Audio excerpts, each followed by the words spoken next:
बिस्मिल्लाहिर्रहमानिर्रहीम। Programme focus में आपको खुशामदीद कहते हैं। बिजनेस अपडेट पे सबसे पहले बात करेंगे पाकिस्तान स्टॉक एक्सचेंज की। आज भी 100 इंडेक्स ने 2 नए रिकॉर्ड कायम कर दिए। तारीख में बुलंद तरीन सतह को छू जाना और तारीख की बुलंद तरीन सतह पर बंद होना 100 इंडेक्स ने आज कर दिखाया। ट्रेडिंग के दौरान 61,700 पॉइंट्स के लेवल पर 100 इंडेक्स ट्रेड हुआ, तारीख रकम कर दी। इससे पहले हमने कभी भी ये लेवल 100 इंडेक्स का नहीं देखा। 61,600 पॉइंट्स के लेवल पर 100 इंडेक्स तारीख में पहली दफा बंद हुआ।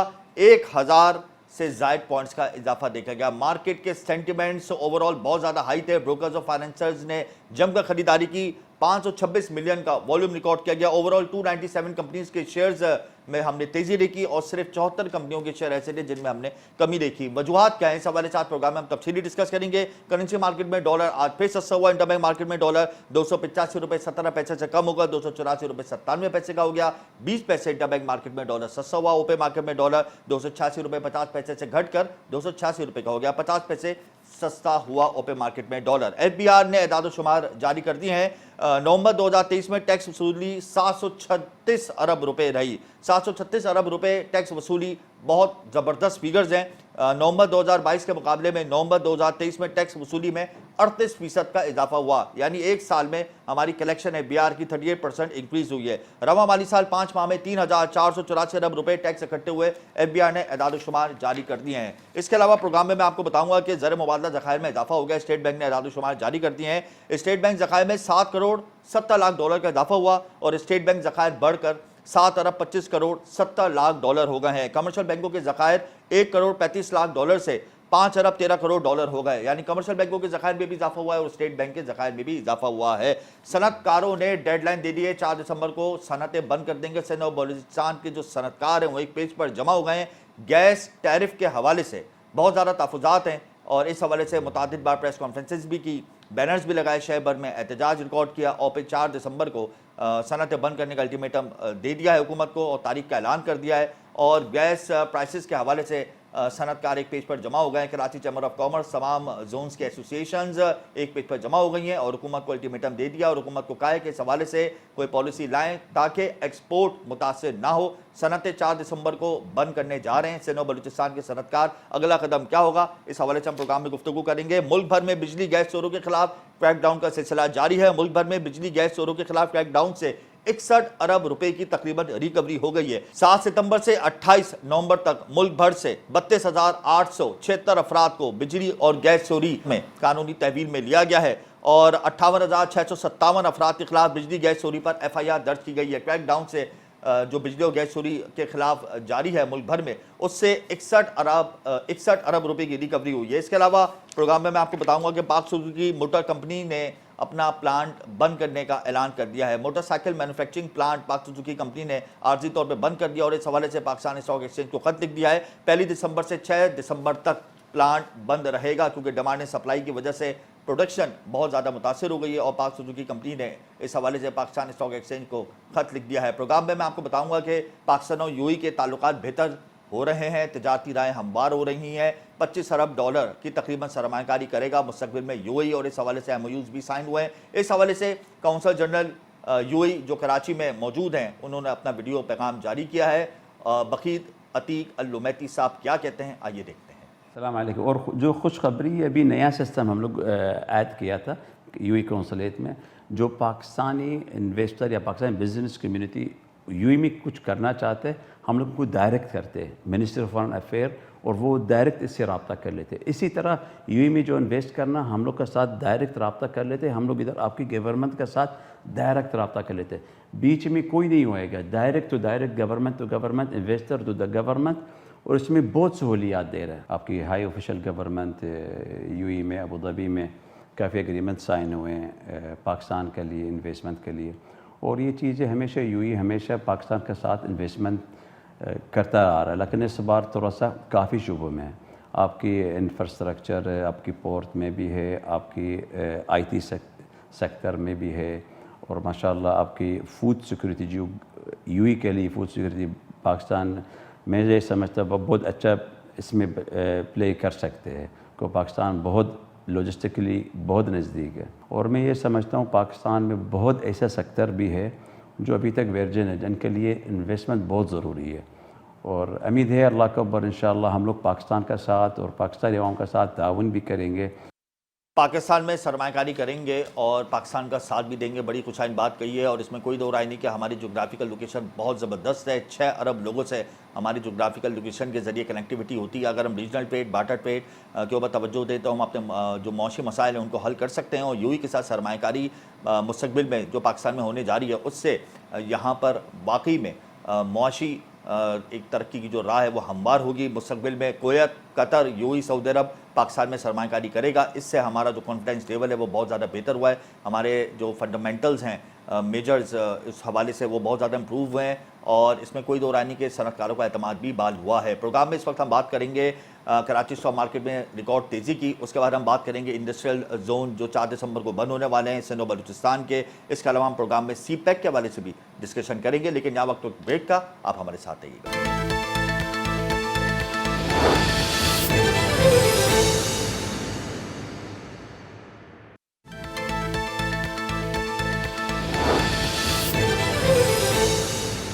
Welcome back. प्रोग्राम इस वक्त हमें ज्वाइन कर चुके हैं मोहम्मद कामरान अरबी, सदर साइट एसोसिएशन। बहुत शुक्रिया कामरान साहब। 4 दिसंबर को आप लोगों ने तमाम सनतें बंद करने का ऐलान कर दिया है सिंध और बलूचिस्तान की।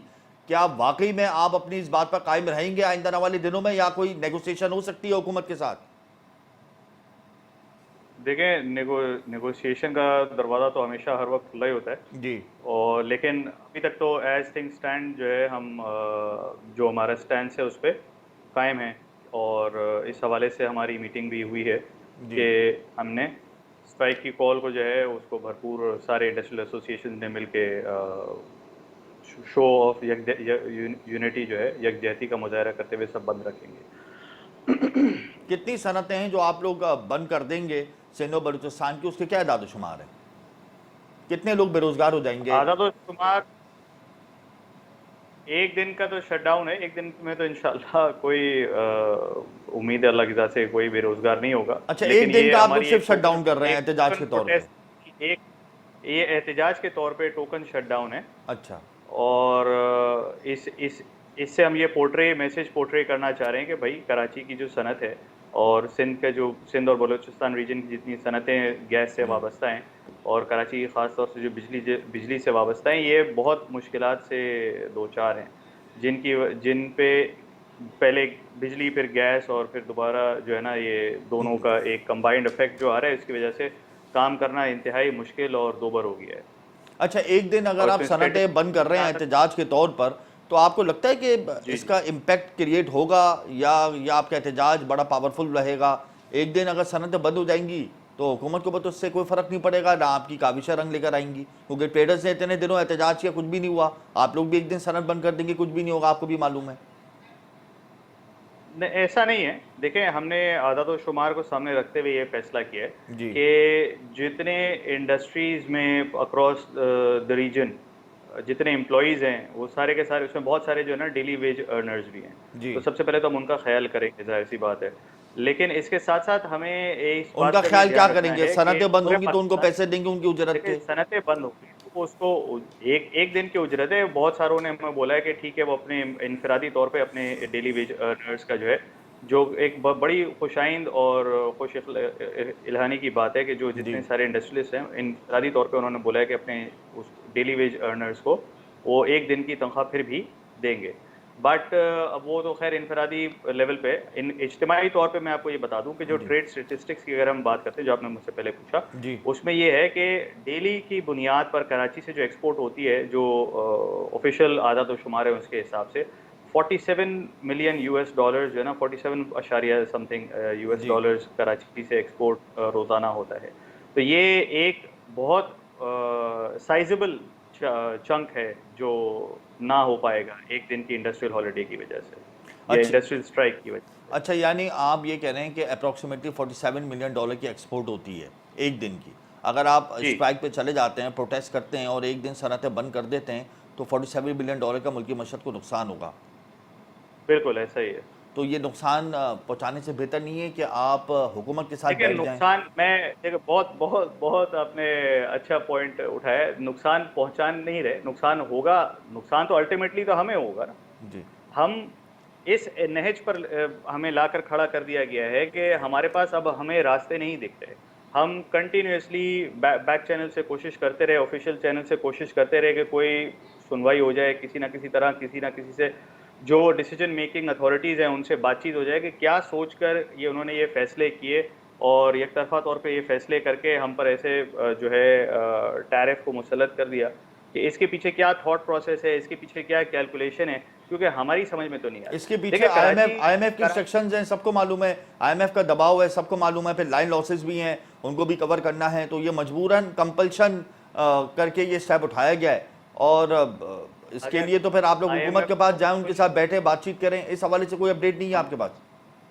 हमारे कोशिश जो है डे वन से यही रही है कि हुकूमत में जो अहकाम बाला जितने हैं, जो डिसीजन मेकर्स हैं, उनसे वो हमसे रब्ता भी कर ले, हमारा उनसे रब्ता भी हो जाए, मीटिंग भी हो जाए और किसी कंसेंसस पे हम पहुंच जाएं। देखें, बात यह है कि आईएमएफ ने कभी ऐसे नहीं बोला कि आप गैस के रेट इतने बढ़ा दें कि इंडस्ट्रीज आपकी वैसे गैस बहुत सस्ती तो थी पाकिस्तान में, सबसे ज्यादा सस्ती गैस पाकिस्तान में ही थी, ऐसा ही है ना कि उसमें तो इजाफा होना तो था, रीजनली कम्पिटिटिव था और इजाफा होना था, बिल्कुल ऐसा ही है। इजाफे को हमने अपने जहन में बिठा के भी रखा था और कैलकुलेशन भी हमने उसी हिसाब से की थी जी। और हम ये एक्सेप्ट करके बैठे थे कि भाई ओगरा ने जो डिटर्मिन की है 1350 रुपए पर MMBTU का रेट, वो मोर और लेस यही रेट जो है हमें चार्ज करते जाएगा जैसा कि पहले होता रहा है, प्लस माइनस जो ओगरा की डिटर्मिनेशन होती है, गिव और टेक, उसके आगे पीछे कहीं ना कुछ फैसला होता है। इस दफा उन्होंने ऐसा किया है कि ठीक है, एक जो सर्कुलर डेट है, गर्दिशी कर्जे का जो प्रॉब्लम है उसको संभालने के लिए, उसको रोकने के लिए और उसको कम करने के लिए उनको इकदाम उठाने पड़े, सब चीज़ें अपनी जगह पे, लेकिन एट व्हाट एक्सपेंस?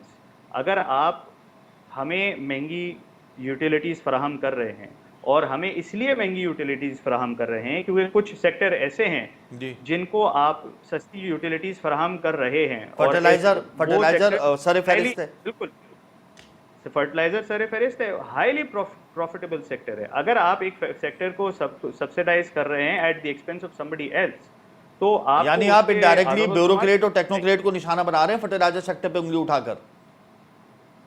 क्यों? फर्टिलाइजर सेक्टर तो मेजॉरिटी तो पब्लिक सेक्टर है, पब्लिक लिमिटेड कंपनीज है, पब्लिक लिमिटेड कंपनीज तो है, मगर उनको चलाने वाले तो ब्यूरोक्रेट्स और टेक्नोक्रेट्स हैं और जाहिर सी बात है आप इनडायरेक्टली उनको हिट कर रहे हैं। आपको मालूम है ऐसा हो भी नहीं सकता मुस्तकबिल करीब में, उनकी मैनेजमेंट जो भी हो, बट पॉइंट हमारा ये है कि हमारे एक्सपेंस पे उनको फ़ायदा पहुंचाया जा रहा है और जो कि अब आपने खुद भी आदा तो शुमार देखे होंगे, हमारी प्रेस रिलीज में भी देखा होगा और आई एम श्योर अपनी रिसर्च भी की होगी कि फर्टिलाइजर सेक्टर के जो प्रॉफिट्स हैं वो वेरी करते हैं 20%, 18, 19, 20, 22%। इतने प्रॉफिट्स कहाँ होते हैं?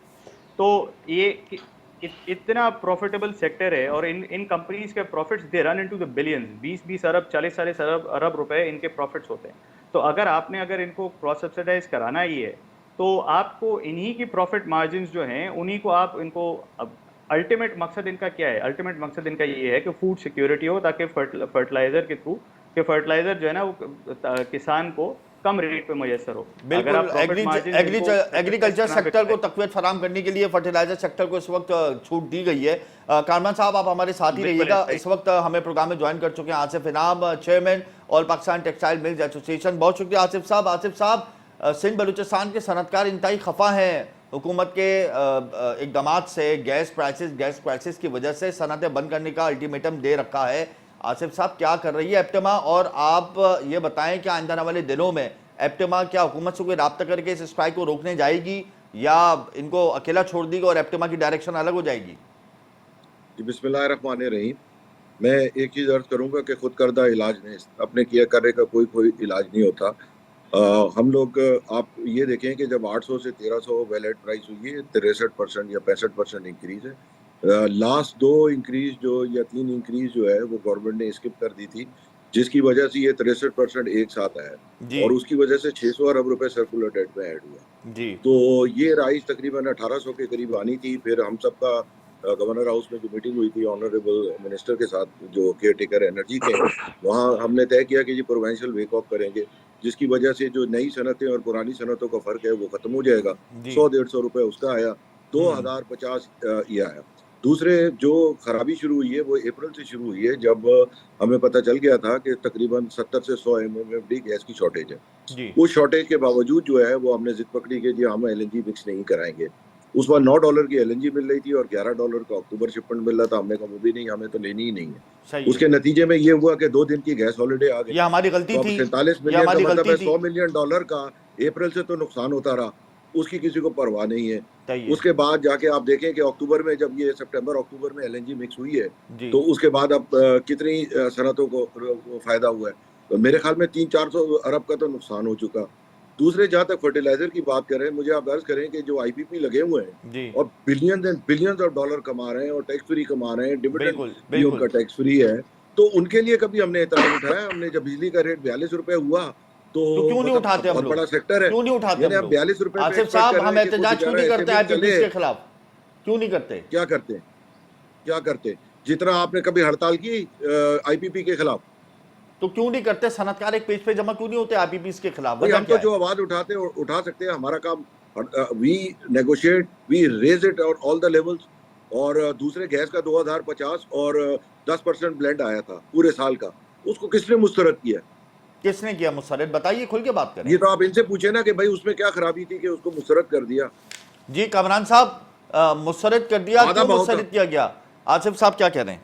देखिए, 2050 और 2100 में कोई ख़ास फ़र्क नहीं है। हमारा जो मौक़िफ़ है वो मेरा ख़्याल है, देखिए ये जो आसिफ साहब जो बात कर रहे हैं वो LNG ब्लेंड करके अवेलेबिलिटी ऑफ गैस को यकीनी बनाने के हवाले से बात कर रहे हैं। हम जो बात जी कर रहे 2 दिन हैं, जो हॉलिडे की मैं बात जिस कर रहा हूँ, पे जो आज भी है। था, जी 2 दिन मैं गैस जो हॉलिडे आपसे रही है ना पहले बात अप्रैल कर से। रहा था, आसिफ भाई, इफ जी यू लेट मी, जी जी वो बात कर रहा हूँ बेस टैरिफ की, जो 2050 या 2100 रुपये अब जाके हो गया है। जी तो जो 2050 था, हम बात करें सिर्फ उसकी कि that base tariff needs to be revise downwards.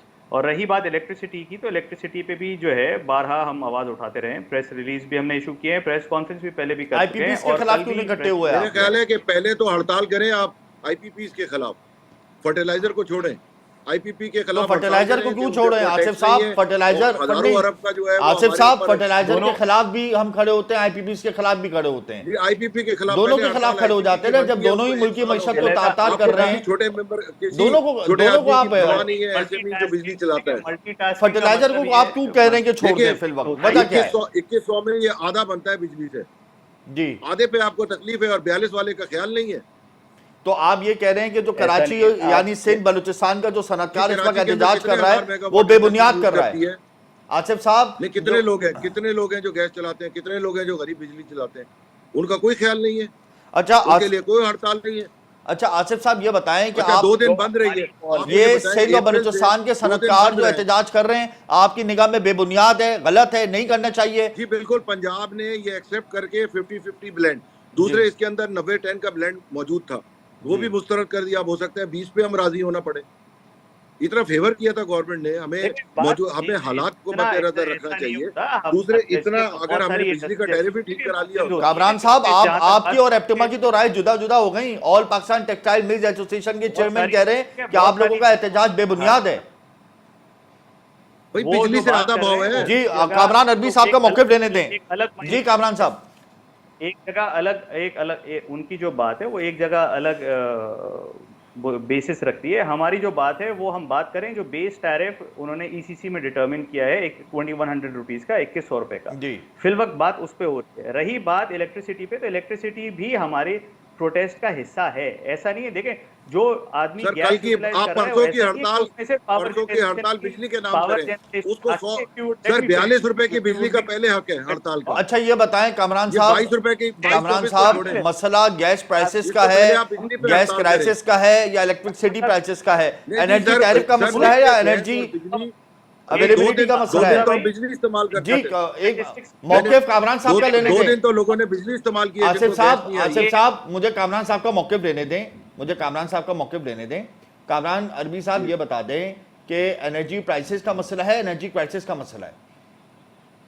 Energy prices का भी मसला है, एनर्जी क्राइसिस का भी मसला है। एनर्जी प्राइसेस में सिर्फ गैस शामिल नहीं है, जैसा कि शायद ये आसिफ भाई समझ रहे हैं, क्योंकि आसिफ भाई के पास जितने मेंबर्स हैं, मेजॉरिटी जो है वो इलेक्ट्रिसिटी प्रोड्यूस गैस से कर रहे हैं। सही है। हमारे पास जो है ना बरक्स है इसका मामला, हमारे पास बरक्स इस तरह से है कि हमारे पास बहुत सारे मेंबर्स ऐसे हैं जो प्रोसेस में गैस को यूटिलाइज करते हैं और इलेक्ट्रिसिटी वो ग्रिड से लेते हैं।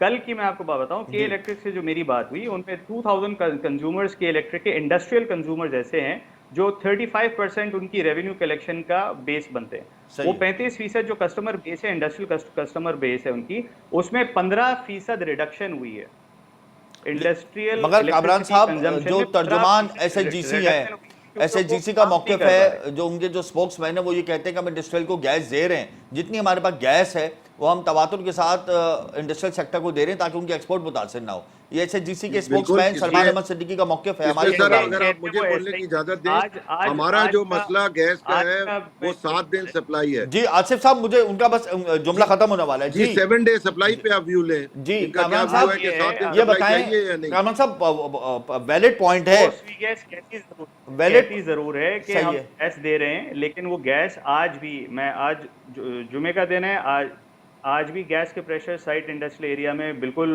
बहुत ही ख़राब है। सुबह से कल भी जुमेरात था, कल भी gas pressure site industrial area में बहुत ही ख़राब थे और सैटरडे संडे आपको मालूम है। अच्छा कामरान साहब, ये बताएं कि जो बैनर्स आप लोगों ने आविज़ा किए थे प्रोटेस्ट करने के हवाले से, उसमें फर्टिलाइजर सेक्टर को निशाना बनाएगा। बिल्कुल सही है, फर्टिलाइजर सेक्टर के ऊपर तनकीद की आप लोगों ने, करनी भी चाहिए। IPPs को आपने छूट क्यों दे दी? IPPs को क्यों नहीं आप रिफ्लेक्ट करके? आपकी पावर, अगर आपने बैनर्स, बहुत सारे बैनर्स ऐसे भी हैं जो अगर बाहर की तरफ भी हमने लगाए हुए थे, जो पावर सेक्टर और फर्टिलाइजर सेक्टर, हमारे प्रेस रिलीज में भी दोनों बहुत क्लियरली और कैटेगोरिकली मेंशन हुए हैं कि पावर सेक्टर और फर्टिलाइजर सेक्टर। मुझे तो दूरबीन से ढूंढ के हमें दूरबीन से ही मिलेगा। कराची वो आसिफ भाई आपको बहुत सारी आप चीजें अपनी इसी तरह मिलेंगी गुफ्तगू अगर आप देख ढूंढें। ले, गैस के अलावा गैस 2100 रुपए की गैस, जो गैस बिजली आधी है बिजली से, जी। उसकी हमें परवाह नहीं है बिजली की।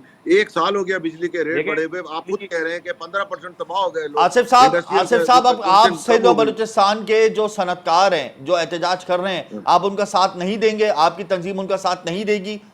सर, मेरा इशू अवेलेबिलिटी ऑफ सप्लाई था जी। बलूचिस्तान के जो सनतकार हैं उनका मसला बिजली और का रेट है और जी। गैस की सप्लाई है। जी, हम लोग 35-40% गैस से महरूम रहे। सही है। जब अप्रैल में जब सबको पता था कि जी गैस डालनी है 100 MMFD सिस्टम में, आज ये खुद कह रहे हैं प्रेशर कम है। प्रेशर कम इसलिए है कि गैस नहीं है। आज आप कहें कि जी ब्लेंड कर दो, ये कहेंगे हम नहीं ब्लेंड करते। यानी तो मैं ना मानूं आप वाली ये बात कह रहे हैं कि होगी। ये जो प्रोटेस्ट देखिए, हो रहा है ये फैक्ट ये बेबुनियाद है हो रहा है, कि गैस जो है वो इसकी कोई खत्म हो हकीकत गई नहीं है। है, सिर्फ ये का जस्ट एक हिस्सा- प्रेशर डेवलप किया जा रहा है गवर्नमेंट पे, आप ये कह रहे हैं? जी बिल्कुल, मेरे हिसाब से देखिए, कुछ एक चीज जो बहुत अच्छी आई थी वो रिजेक्ट कर दी। अब सही। इन्हें अफसोस हो रहा है। अब या तो ये वही चीज वापस करने के लिए कोशिश कर रहे हैं या क्या कर रहे हैं, आई डोंट नो। तो आप मैं तो साल- हैरान आप है कि आप सालसी का किरदार अदा करने को तैयार हैं? जी इनका आप मौके सालसी सिर्फ का ये किरदार है अदा कि करने को गैस- तैयार हैं आसिफ साहब? जी बिल्कुल, मैं तो बिल्कुल तैयार हूँ। और आप कहें, मैंने तो इनको कल ऑफर किया था कि ऑनरेबल मिनिस्टर साहब जैसी तशरीफ ले आते हैं, हम साथ चलते हैं। बट वी शुड बी आपकी offer United on except one की? थिंग। आपकी ऑफर एक्सेप्ट की एसोसिएशन से और चैम्बर ने? देखिए, हमारा सबसे पहले मौके पे गैस की सप्लाई 24/7 होनी चाहिए। नहीं हो सकती 24/7, कैसे होगी? आपके मुल्क में गैस का बुहरान है। सर, जब पंजाब में हो सकती है तो यहाँ क्यों नहीं हो सकती? अच्छा, ये आप बहुत बड़ा दावा कर रहे हैं कि आप सिंध के अंदर 24/7 गैस की तरसील बहाल करवा देंगे इंडस्ट्रियल हम तो सेक्टर बात ही को? अगर हम 24/7 की बात ही नहीं कर रहे, हम बात रेट की कर रहे हैं, तो एक एक्स रेट पे आपको वही गैस मिलेगी 200 जो है।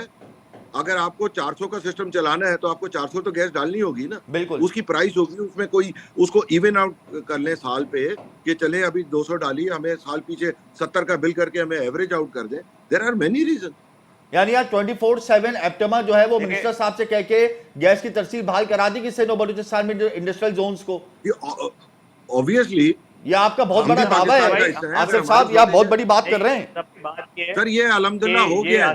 हो गया है पंजाब ये। में अचीव है, पंजाब में 24/7 है सप्लाई। जी कामरान साहब, आप क्या कह रहे हैं? कामरान साहब जी, मैं ये आपसे बात कर रहा हूँ कि दोबारा इनिशियल पॉइंट पे आते हैं जी। कि जो ये बात कर रहे हैं वो मत सर आंखों पे फैंटास्टिक अगर हो जाता है 24/7, लेकिन हम बात करें बेस टैरिफ जो डिटरमिन किया गया है सिर्फ उसकी, ये बात करें एक अलहदा चीज। ये अवेलेबिलिटी की बात कर रहे हैं आप, प्राइसेस की बात कर रहे हैं, 63% लेकिन साथ में वो ये भी वैलिड कह रहे हैं कि गैस की कीमत बिजली की कीमत के मुकाबले में अभी भी कम है। तो आप लोगों ने बिजली की कीमत को प्रोटेस्ट में शामिल नहीं किया? बिल्कुल, हमने आईपीपी बिल्कुल को किया नहीं है। शामिल ये किया। उस point पे पाकिस्तान आना में चाहता है। 20,000 मेगावाट आईपीपी, कोई आईपीपी टैक्स नहीं देता। सारी जिंदगी जी टैक्स जी फ्री है। आसिफ साहब, सारी मुझे जिंदगी कामरान साहब का डिविडेंड मौके फ्री लेने है। दें, मुझे एक कामरान चार्ज साहब लेता है। मुझे कामरान साहब का मौके लेने दें। जी कामरान साहब, साइट एसोसिएशन पाकिस्तान का पहला सनती जोन है जिनको खुद बारी पाकिस्तान मोहम्मद अली जिन्ना ने अपने हाथों से लगाया था। सबसे ज्यादा सनतें साइट में है और यहाँ से सबसे ज्यादा एक्सपोर्ट का रेशो है। आप उसके चेयरमैन हैं, क्या कहते हैं कि अगर बिजली की जो कीमतें हैं उनको अगर हम नज़रअंदाज करें और आईपीपीस को नज़रअंदाज करें और गैस की कीमतें जो अभी भी कम है उनके ऊपर प्रोटेस्ट करें, तो ये नाइंसाफ़ी नहीं होगी?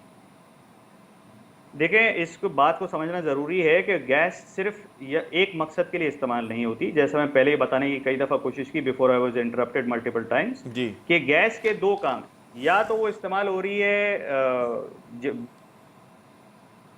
बिजली पर, जी उसने प्रोसेस में इस्तेमाल हो शामिल है, या जिसमें फर्नेस शामिल है, या जिसमें प्रोसेस में बीसीओ दूसरी चीज़ें हीटिंग के लिए इस्तेमाल होती है। जी साइट इंडस्ट्रियल एरिया की जहाँ की मैं अगर बात करता हूँ ना, तो यहाँ पे मेजॉरिटी कंज्यूमर्स जो है ना वो इंडस्ट्रियल गैस के हैं, कैप्टिव तो के भी हैं, हम लोग लेकिन अल्टरनेट पे industrial क्यों के नहीं साथ- जाते? हमारे पास ठीक है। एसएनजी का ऑप्शन मौजूद है, हमारे पास सोलर का ऑप्शन मौजूद है। हम अपनी सनतें एसएनजी पर क्यों नहीं कन्वर्ट कर सके अब तक, सोलर पे क्यों नहीं कर सके? ये हमारी भी तो नाअहली है ना, जब हमें मालूम है कि मुल्क में गैस का बहरान है।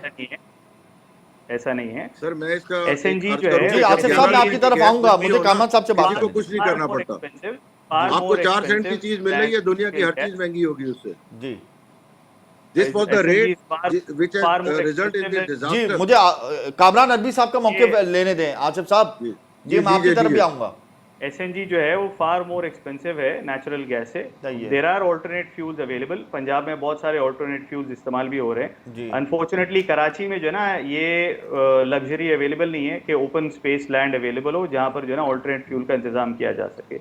और जहाँ तक बात ठहरती है इलेक्ट्रिसिटी की, तो मेजॉरिटी कंज्यूमर्स जो हैं वो साइट इंडस्ट्रियल एरिया में जो पावर यूटिलाइज करें वो हैं ही के इलेक्ट्रिक की ग्रिड पे। अच्छा ये बता दें, प्रोग्राम का वक्त खत्म हो रहा है, ये बता दें आसिफ साहब के आईपीपीस के खिलाफ मिनिस्टर साहब क्या करने जा रहे हैं? आप तो उनके बहुत करीबी दोस्त हैं, एप्टेमा के चेयरमैन भी हैं, तो आसिफ इनाम साहब कोई पॉलिसी होने वाली है आईपीपीस के खिलाफ? साबिक पैटर्न इन चीफ है जी सर। वो बात यह है कि हम जिस तरह आज गैस के लिए आधे भाव पे मुत्तहद हुए, इस तरह अगर हम 42 पे मुत्तहद हों, हम एक आवाज बने पूरे मुल्क में कराची से खैबर तक बिजली के लिए, तभी कोई मसला हल होगा ना। आईपीपीस के खिलाफ मसला हल हो सकता है अगर सनतकार एक पेज पे जमा हो 11 रुपए की गैस आ रही है तो जहन्नुम में जाए, मर जाए वो जिसको 42 रुपए की बिजली आ रही है। अच्छा हमारी तो अप्रोच ही है। अच्छा ये बताएं आसिफ साहब, मुझे आखिर में ये बता दें कि अगर सनतकार, तमाम सनतकार एक पेज पे जमा हो गए तो आईपीपीस के खिलाफ एक्शन होगा, वो बुरी हुकूमत एक्शन ले लेगी? इस हवाले से कोई बात हुई मिनिस्टर साहब से? मैं आपको बता रहा हूँ ये नहीं जमा होंगे, हमारे अपने पेट है सिर्फ। जब हमारे पेट पे लात पड़ती है तो हमें 20 रुपए की भी महंगी लगती है। अच्छा, दूसरे का 42 रुपए चल रहा तो हमें हंसी आ रही है। यानी हम जमा नहीं हो सकते, सनतकार पाकिस्तान के एक पेज पे जमा नहीं हो सकते? अगर विजन हो तो बिल्कुल होना चाहिए। अच्छा बिल्कुल सही है। आखिर में मुझे अपना मौक़िफ़ दे दें कामरान साहब, मुझे आखिर में अपना मौक़िफ़ दे दें कि आईपीपीस के खिलाफ और एनर्जी टैरिफ के खिलाफ आप लोग खड़े हो जाएंगे? फर्टिलाइजर सेक्टर को तो आपने तनकीद का निशाना बनाया है, आईपीपीस के खिलाफ भी खड़े होंगे और अगर बिजली महंगी है तो उसके खिलाफ भी बात करेंगे?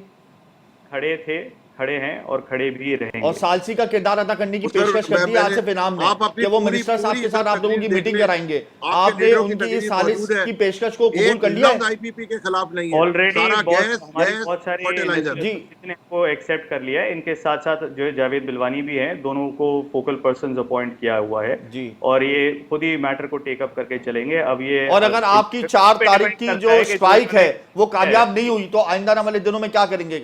अगला स्टेप क्या है? सर अभी तो 2 दिन तो गैस सप्लाई बंद है। 2 दिन कौन सी हड़ताल की बात कर रहे हैं? 2 दिन गैस सप्लाई बंद है और 4 तारीख को आपने अप्रैल से जी अप्रैल से सप्लाई बंद है। 2 दिन उसकी तो इन्होंने कोई परवाह नहीं की। ये आज कौन सी मोहब्बत आ गई? जी कामरान साहब आखिर में इनका जवाब दे दें। अगर इसका जवाब ये है कि अगर ये किसी को बात करने का मौका दें और पुराने प्रेस रिलीज उठा के देख लें तो शायद इनको इनके सवालात के जवाब खुद ही मिल जाएं। ठीक है जी, थैंक यू सो मच। 2 दिन आज आप हड़ताल कर रहे हैं, 100 हड़तालें तो पहले हो गई 6 महीने में। मतलब कोई सूरत नहीं निकलेगी अगर इसी तरीके से अलग अलग डायरेक्शंस पर सनतकार डिवाइड रहा तो कोई सूरत अलग नहीं है, ये गलत है ना। बात ये है कि जी अच्छा यानी ये तमाम सनतकार जो सिंध और बलूचिस्तान के हैं ये अलग नहीं है, गलत हैं। आपने इनको गलत करार दिया है आसिफ साहब? जी बिल्कुल मैं गलत कह रहा हूँ। 42 रुपए की बिजली चली है लोगों के पास। 2 दिन लोगों ने 42 रुपए की बिजली चलाई है। सही उनकी है। एवरेज कॉस्ट क्या है? उनकी एवरेज कॉस्ट तो उल्टा कम हुई है जब सप्लाई बढ़ी है। चलें, बहुत शुक्रिया जिनको आसिफ तकलीफ है, इनाम जिनको साहब, पूरी आपने गैस अपना मिल कीमती रही थी। वक्त दिया। कामरान नदवी इनकी साहब, आपने इनका अपना कीमती वक्त दिया। दोनों अलग अलग डायरेक्शन पर गुफ्तगू कर रहे थे, आसिफ इनाम भी और कामरान अरबी भी। और क्यों इनकी डायरेक्शन अलग है, ये समझ से बाहर है। आसिफ इनाम कहते हैं कि गैस के मसले से ज्यादा संगीन मसला बिजली की कीमतों का है। ये लोग बिजली की कीमतों के ऊपर बात नहीं करते। फर्टिलाइजर सेक्टर को तनकीद का निशाना बनाया जा रहा है, लेकिन आईपीपीज को छूट दी जा रही है। ये डायरेक्शंस अलग होना पाकिस्तानी मईशत के लिए बिल्कुल भी अच्छी बात नहीं है। लेकिन बहरहाल एप्टमा के चेयरमैन ने सालसी का किरदार अदा करने की पेशकश कर दी है और कराची के सनतकारों ने इस सालसी को कबूल किया है। और सिंध और बलूचिस्तान के सनतकार अलग नहीं है, गलत है। ये बहुत बड़ा स्टेटमेंट चेयरमैन एप्टमा ने इस वक्त हमारे प्रोग्राम में जारी किया है। लेकिन बहरहाल 4 तारीख को सिंध और बलूचिस्तान की सनतें बंद करने का अल्टीमेटम दे रखा है सनतकारों ने, और इस हवाले से यकजहती का मुजाहरा तो कर रहे हैं। लेकिन मुल्क की सतह पर तमाम सनतकार डिवाइड हैं, ये बात तो वाज़ेह हो गई है। और इस हवाले से अबूरी हुकूमत को चाहिए कि वो इन तमाम लोगों को एक पेज पर जमा करे ताकि हमारी एक्सपोर्ट मुतासिर ना हो। यहाँ वक्त तो एक ब्रेक का, हमारे साथ रहिएगा।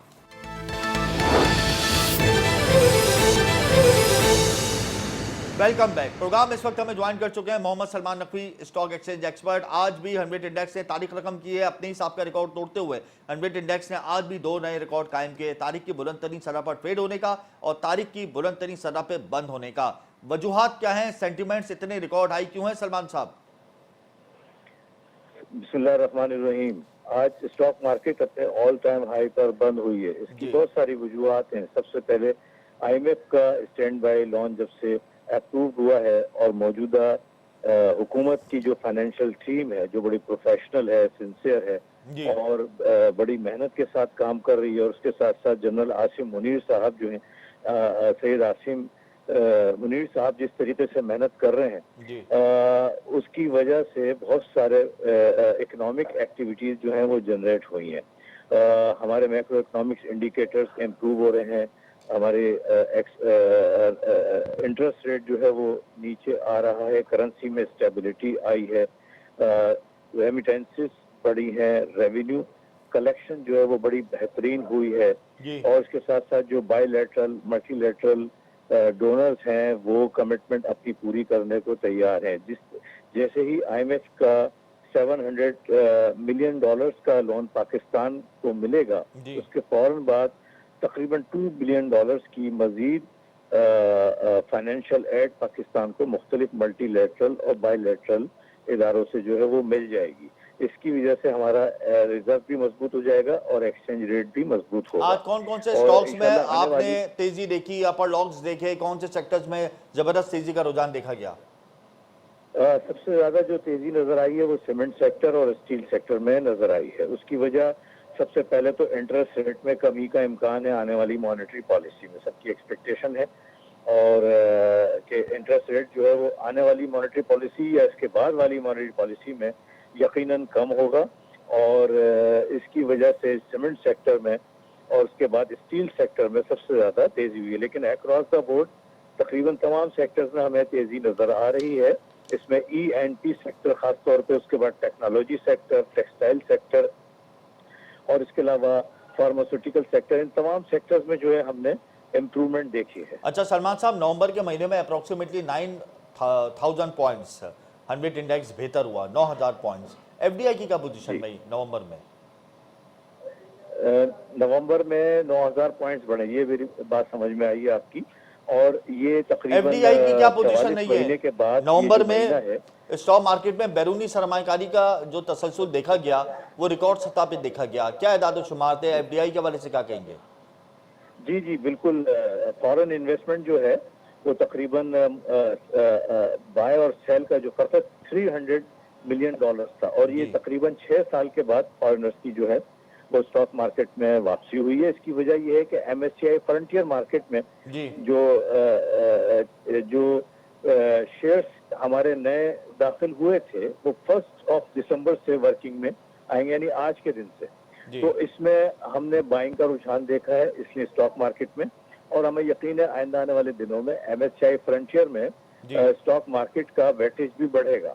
तो फॉरेनर्स की एक्टिविटी बढ़ती नजर आ रही है और ये तकरीबन 6 साल के बाद हमें ये एक्टिविटी देखने को नजर आ रही है। बिल्कुल, आप वजह फरमा रहे हैं, नवंबर में एफडीआई की शरह में रिकॉर्ड इजाफा हुआ। अच्छा, आखिर में ये बता दें कि एडमिट इंडेक्स का लेवल मुस्तकबिल में कहाँ देखते हैं?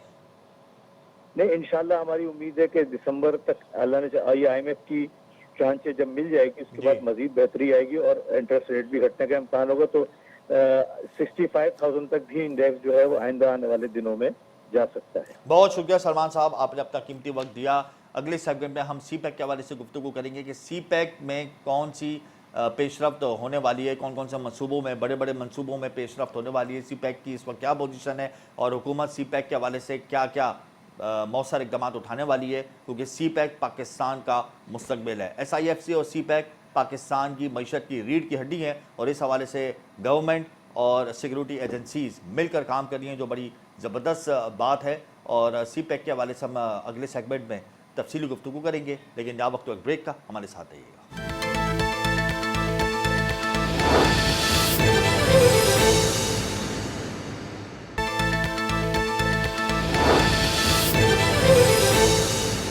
Welcome back. सीपैक के हवाले से इस वक्त हमें प्रोग्राम में ज्वाइन कर चुके हैं प्रोफेसर डॉक्टर मोहम्मद अहमद कादरी, माहिर हैं सियासी मौची अमूर और सीपैक के हवाले से काफ़ी इनको मालूमात है, बड़ी गहरी निगाह रखते हैं और सीपैक प्लान जो इस वक्त मुल्क में जारी हैं उस हवाले से काफ़ी इनकी अपडेट्स भी हैं। तो डॉक्टर साहब ये बताएं कि सीपैक के कौन कौन से बड़े मंसूबे हैं जो इस वक्त पाइपलाइन में हैं और हम देखेंगे कि वो पाय तकमील तक पहुँचने वाले हैं। सीपैक दरअसल एक ऐसा बुनियादी मंसूबा है जिससे पॉलिटिकल इकोनॉमी न सिर्फ मजबूत होगी बल्कि पाकिस्तान को बहुत ज्यादा तरक्की के मौके मिलेंगे जी। और सीपैक के 4 बड़े मंसूबे हैं। वैसे तो सीपैक के अंदर जो इंटर रिलेटेड मंसूबे हैं वो काफी हैं, लेकिन जो वक्त की कमी की वजह से मैं सिर्फ इतनी बात कहूंगा कि सीपैक के 4 बड़े मंसूबे हैं, जिनमें गवादर पोर्ट है और एनर्जी के जो मंसूबे हैं, इसके साथ स्पेशल इकोनॉमिक जोन और इंफ्रास्ट्रक्चर जोन की जो तरक्की है। अब इनको यूं समेट ले बात को कि इन 4 मंसूबों से तरक्की कैसे होगी। बुनियादी तौर पर जो ग्वादर पोर्ट है वो अल्लाह के फजल से एक्टिव हुआ है और 2000 की जो दहाई है इसके अंदर हम ये देखते हैं कि इसने अपना जो बुनियादी ऑपरेशनल बिहेवियर है या काम है वो शुरू कर दिया है। अब ये जो एनर्जी की जो बात हमारे यहाँ अक्सर बेशतर होती है और हम परेशान भी हैं, ज़ाहिर है कि जिस मुल्क में एनर्जी कम होगी तो उस मुल्क की पैदावार भी कम होगी और उससे फिर स्पेशल इकोनॉमिक जोन बनाना इसलिए दुश्वार होगा। कितने स्पेशल इकोनॉमिक जोन्स हैं जिनको बनाया जाएगा मुस्तकबिल में, और आप क्या समझते हैं कि ये स्पेशल इकोनॉमिक जोन्स कितनी मुलाजमत के मौके क्रिएट करेंगे मुस्तकबिल में और क्या फ़वाइद हासिल होगा मुल्की मईशत को? जी, बुनियादी तौर पर बात यह है कि सीपैक के जरिए नौजवानों की तरक्की के मौके बहुत ज़्यादा हैं। प्लान में ये बात शामिल है कि हर 100 या 150 किलोमीटर के बाद एक इंडस्ट्रियल विलेज या जोन बनाया जाएगा जी। और जहाँ तक नौकरियों का ताल्लुक है तो सरकारी आदाद शुमार के मुताबिक 2,36,000 जॉब्स मुतवक्के हैं, जिनमें से 1,55,000 जॉब्स पाकिस्तानियों को दी जाएंगी। बाकी चाइना के जो माहिरीन है वो उसमें होंगे जी। और जाहिर है कि जब माशी इस्तेकाम इस तरीके से सामने आएगा तो इससे नौजवानों की सलाहियतें भी रूबामल होंगी और साथ ही साथ पाकिस्तान के लिए तरक्की इस तरह से होगी कि ये इंटरलिंक प्रोग्राम है। ये सिर्फ पाकिस्तान और चाइना के दरमियान नहीं है बल्कि पाकिस्तान को दुनिया के मुख्तलिफ हिस्सों से माशी तौर पर आज़ादी के साथ तजारत के मौके मिलेंगे और इससे इकोनॉमी बेस्ड पॉलिसीज पाकिस्तान की फॉरेन पॉलिसी के साथ मिलकर ऐसा इनकलाबी रवैया ला सकती है जिससे एक तरफ हमारा जो GDP है उसमें इजाफा होगा, दूसरी जानिब नौजवानों में और पाकिस्तानियों में एक ज़हनी सुकून होगा, जैसे एक अमन की फिजा होगी। और मुझे यकीन है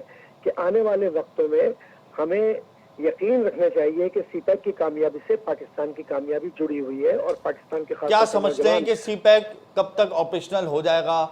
हम कब तक ऑपरेशनल होता हुआ सीपैक को देखेंगे? क्योंकि गुज़िश्ता हुकूमत ये कहती है कि गुज़िश्ता हुकूमतों ने सीपैक के ऊपर से तवज्जो बिल्कुल हटा दी थी, जिसकी वजह से सीपैक एक साइड लाइन हो गया था। अब अबूरी हुकूमत और SIFC की टीम और आर्मी चीफ कोशिश कर रहे हैं और सी पैक को दोबारा से उन्होंने तेजी की जानिब गामजन कर दिया है, तो ऑपरेशनल होता हुआ कब देखेंगे हम, इससे फायदा कब तक उठा सकेंगे?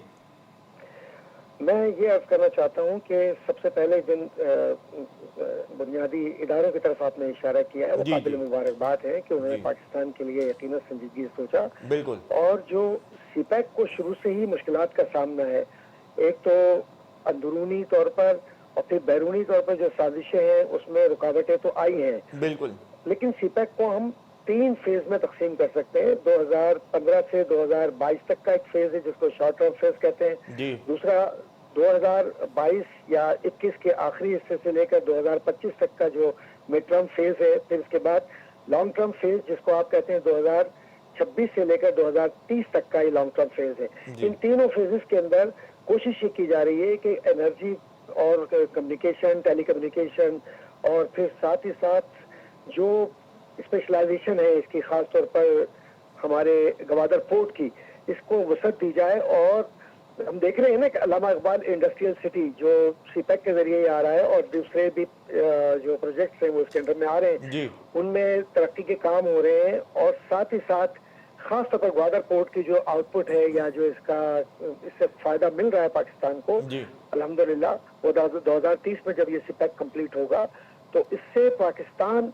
सिर्फ एक ही बुनियाद पर नहीं कि पोर्ट पर तरक्की हो, बल्कि कि जिस तरफ पाकिस्तान ने खास तौर पर निगाह की हुई है कि नौजवानों का और जो हुनरमंद लोग हैं उनका इस्तेमाल वो कारामद होंगे। और आगे बढ़ते हुए वक्त के साथ साथ पाकिस्तान में इसके मौके बहुत ज्यादा होंगे कि इनके प्रोजेक्ट जो छोटे हों या इससे इंटर रिलेटेड हों, उनके जरिए पाकिस्तान की एक्सपोर्ट हो। पाकिस्तान जो अपनी पैदावार देगा जी। उसके अंदर सिर्फ इतना नहीं होगा कि वो गल्फ तक महदूद हो। बिल्कुल। या सी एक पैक खास जो है वो मार्केट तक पाकिस्तान महदूद हो। की मईशत के लिए एक कलीदी की हैसियत रखता है और सी पैक के ज़रिए हम पूरी दुनिया पर एक तरीके से अपनी एक्सपोर्ट को बढ़ा भी सकते हैं और अपने जितने भी मसाइल हैं उनको हल भी कर सकते हैं। SIFC और सी पैक हमारे लिए इस वक्त इंतहाई ज़रूरी है। बहुत शुक्रिया प्रोफेसर डॉक्टर मोहम्मद अहमद कादरी साहब, आपने अपना कीमती वक्त हमें दिया। सी पैक के ऊपर काम शुरू हो चुका है, बहुत अच्छी बात है। SIFC की टीम मुतारिक है, ख़ास तौर पे हम लोग खलीजी रियासतों की तरफ जा रहे हैं और वहाँ से बैरूनी सरमाकारी के उसूल के लिए कोशिशें कर रहे हैं, ये भी बहुत अच्छी बात है। FBR की कलेक्शन बढ़ रही है, बहुत अच्छी बात है। बिजली और गैस चोरों के ख़िलाफ़ मुतहरिक हो गई हैं टीमें, सिक्योरिटी टीमें, और वो एक्शन ले रही हैं जिससे हमारी रिकवरी हो रही है, लाइन लॉसेज हम फुलफ़िल कर रहे हैं, बहुत अच्छी बात है। और सनअतकारों का, ताजिरों का, बिज़नेस कम्युनिटी का एतमाद बहाल होना शुरू हुआ है, इन्फ्लोज़ आने शुरू हो जाएंगे मुस्तक़बिल में। IMF से एक प्लान हमारा डिस्कस हो चुका है, मुआहदा हो चुका है, इसके पॉजिटिव इम्पैक्ट हमारी मशरत पर आ रहे हैं। स्टॉक मार्केट परफॉर्म करेंगे, रिजल्ट्स बड़े ज़बरदस्त हैं कंपनीज़ के, बहुत अच्छी बात है। मसला सिर्फ एक मामूली सा है, अगर उसको भी रिजॉल्व कर दिया जाए तो मैं समझता हूँ कि हमारे जो फंडामेंटल जो इम्प्रूव हो रहे हैं वो और तेज़ी से हो जाएंगे, और वो है सनअतकारों के मसाइल। अगर सनअतों के मसाइल हल हो जाएँ, मुल्क में गैस क्राइसिस को लेकर, इलेक्ट्रिसिटी प्राइसेस को लेकर, IPPs के मामले पर अगर उबरी हुकूमत कोई एक्शन ले लेती है, फर्टिलाइज़र सेक्टर के हवाले से कोई एक्शन ले लेती है, तो यकीनन जो थोड़ी बहुत करेक्शन होनी है हमारे सिस्टम में वो हो जाए तो उससे और बेहतरी आ जाएगी। बहरहाल हम लाइन ड्रॉ नहीं कर रहे, अभी लाइन ड्रॉ करने की पोजीशन में हम लोगों ने यकीनन अपनी पोजीशन को एक तरीके से स्टार्टअप पोजीशन पर ले गए। कब हम लाइन ड्रॉ करेंगे मुस्तक़बिल में, हमने अपनी डायरेक्शन सेट कर ली है आर्मी के साथ, और आर्मी और मौजूदा हुकूमत जिस तरीके से काम कर रही है हमने इससे पहले कभी नहीं देखा कि एक पेज पे खड़े होकर मईशत के लिए इतने बड़े बड़े स्टेप्स उठाए जा रहे हैं। बड़ी खुशहाल बात है। आज प्रोग्राम में हमने स्टॉक मार्केट को डिस्कस किया, सनअतों के मसाइल को डिस्कस किया, सी पैक की अफादियत को डिस्कस किया। मुझे और मेरी टीम को इजाज़त दीजिए, प्रोग्राम का वक्त यहाँ ख़त्म होता है, कल फिर हाजिर होंगे। अल्लाह हाफिज़।